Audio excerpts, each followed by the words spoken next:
Cuando un paciente nos visita por primera vez en nuestra consulta, nos encontramos con que nos trae una queja, es decir, en ese momento de su vida está ocurriendo algo que lo hace sufrir.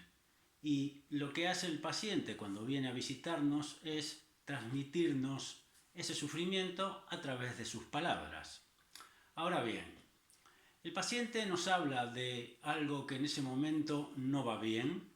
A veces es algo muy difuso, a veces se refiere a una situación que parece estar muy clara en la forma en que se expresa, pero nosotros como profesionales de la salud lo que nos toca es ir más allá, no quedarnos pegados a el discurso desde el punto de vista, vamos a decir, descriptivo. ¿Por qué?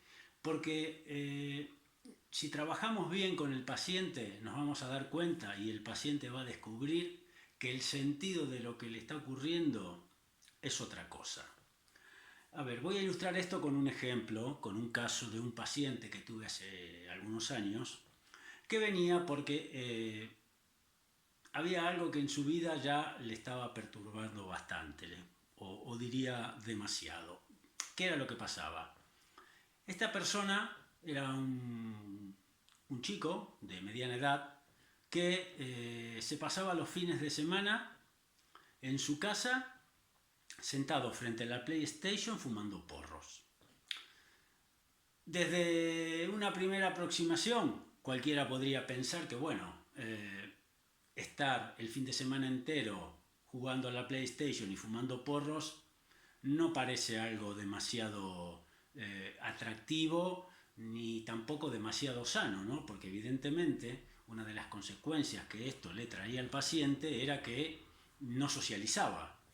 Y además de no socializar, es decir, de estar el fin de semana, que son los días que uno le dedica habitualmente al ocio y al divertimento, esto se prolongaba ya también durante la semana. ¿Por qué? Porque esta dependencia ya de los porros lo llevaba a llegar al trabajo de una manera que le impedía desenvolver con eficacia sus tareas o sus obligaciones profesionales.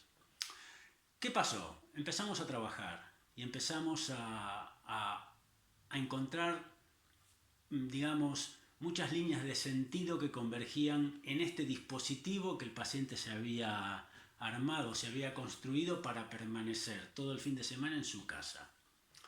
Para decirlo rápidamente, el sentido de esta escena en la cual él se encuentra frente a la pantalla jugando a la Play y fumando porros de marihuana, ya de por sí tiene un rasgo muy de goce, es decir, ahí todo es puro goce, el juego, el divertimento, el porro de marihuana, el hecho de estar desconectado del mundo. Y en esta situación de goce o de goce independiente, digamos, sin necesitar de otro, lo que evidentemente era un factor muy determinante era que él se había buscado esta manera para permanecer todo el fin de semana en casa junto a su madre. Porque él vivía con su madre, él era soltero, vivía con su madre. ¿Qué pasó? Cuando surgió esto, el paciente comenzó a darse cuenta de muchas cosas que tenía pendientes con la madre, con la figura materna. Y a partir de ahí también se comenzó a hacer preguntas y comenzó a descubrir muchas carencias que habían en la relación con su padre, que no vivía en casa, porque sus padres se habían separado hacía mucho tiempo. A partir de aquí, el paciente comenzó a trabajar esto, su relación con sus padres, y comenzó a encontrarle sentido a muchas cosas que le sucedían desde hace tiempo.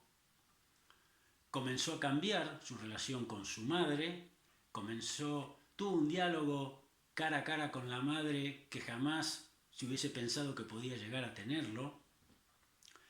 Y todo esto, que es el dispositivo de goce, desapareció casi sin darse cuenta. Esto es interesante, ¿por qué? Porque el psicólogo como profesional de la salud mental no puede quedarse pegado a la descripción inicial que hace el paciente y a partir de ahí limitarse a proponerle al paciente actividades de condicionamiento para sacarlo de esa situación que él trae como problemática. Porque si hubiese sido eso, estaríamos al final forzando al paciente a hacer otra cosa sin saber por qué estaba haciendo lo que estaba haciendo y al final sin saber por qué tendría que hacer otras cosas diferentes de la que estaba haciendo hasta ese momento. Yo voy a terminar con un ejemplo que es más general, que me parece un poco un clásico, pero que no deja de ser interesante. Y es el caso de una persona que pueda venir a la consulta y que como razón de su malestar nos plantee la actitud que tiene su jefe en su lugar de trabajo con él.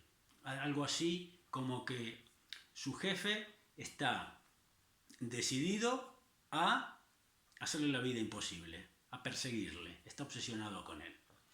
Si nosotros, como profesionales de la salud mental, nos limitamos a darle veracidad, valor de verdad a eso que nos trae el paciente, lo que estamos haciendo o lo que haríamos sería confirmar al jefe como un sujeto persecutorio, como alguien que realmente está decidido a destruir a esta persona.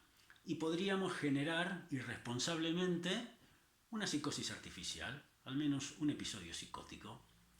Pero si en cambio intentamos hablar con el paciente y que comience a desplegar el discurso y aparecer lo que nosotros llamamos la producción de sentido, seguramente vamos a darnos cuenta que lo que está en juego es algo que tiene que ver, vamos a decirlo así, con la forma en que esta persona se relaciona con los lugares de autoridad.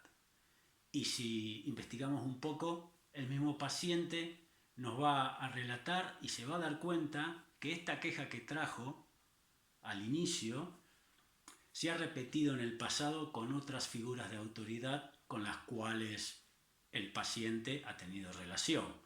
Y básicamente las primeras figuras de autoridad son los padres y es ahí por donde debemos trabajar. Les agradezco mucho que me hayan escuchado en esta primera intervención. Gracias.